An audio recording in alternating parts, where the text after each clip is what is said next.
10 বছর আগে যখন সাদিক খান প্রথমবার লন্ডনের মেয়র নির্বাচিত হন, তখন যুক্তরাজ্যের রাজনীতিতে ছিল এক ভিন্ন বাস্তবতা। দেশটি তখনও ইউরোপীয় ইউনিয়নের সদস্য, আর বিশ্ব রাজনীতিতে নেতৃত্বে ছিলেন বারাক ওবামা। সেই সময় থেকে ব্রিটেনে একের পর এক প্রধানমন্ত্রী বদলেছেন। David Cameron, Theresa May, Boris Johnson, Liz Truss ও ঋষি সুনাক বিদায় নিয়েছেন। এখন দায়িত্বে আছেন কিয়ার স্টারমার।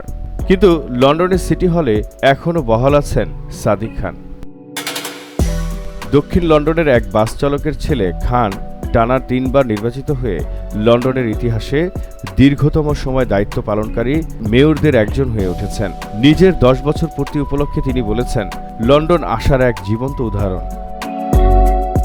মেয়র হিসেবে নিজের সবচেয়ে বড় শিক্ষা কি, এমন প্রশ্নে খান বলেন, তিনি শিখেছেন জোট গঠন করতে। তার ভাষায়, বিভিন্ন রাজনৈতিক মত ও সম্প্রদায়ের মানুষকে একত্র করেই তিনি বারবার নির্বাচনে জয় পেয়েছেন। তিনি মনে করেন, একসঙ্গে কাজ করলে আরও বেশি অর্জন সম্ভব। তবে এই 1 দশক সহজ ছিল না। ব্রেক্সিট, মহামারী, সন্ত্রাসী হামলা এবং গ্রেনফেল টাওয়ার অগ্নিকাণ্ডের মতো মর্মান্তিক ঘটনার মধ্য দিয়ে যেতে হয়েছে লন্ডনকে। একই সঙ্গে লন্ডনের প্রথম মুসলিম মেয়র হিসেবে বর্ণবাদী ও ইসলাম বিদ্বেষী আক্রমণেরও মুখোমুখি হয়েছেন খান। বিশেষ করে ট্রাম্প বারবার তাকে আক্রমণ করেছেন।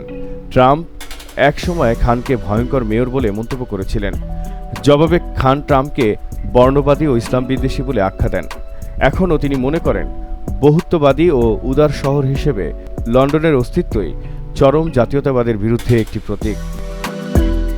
পরিবেশ ও জনস্বাস্থ্যের বিষয়েও নিজের সাফল্যের কথা তুলে ধরেছেন সাদিক খান। This election was not without controversy, and I'm so proud that London has today chosen hope over fear and unity over division.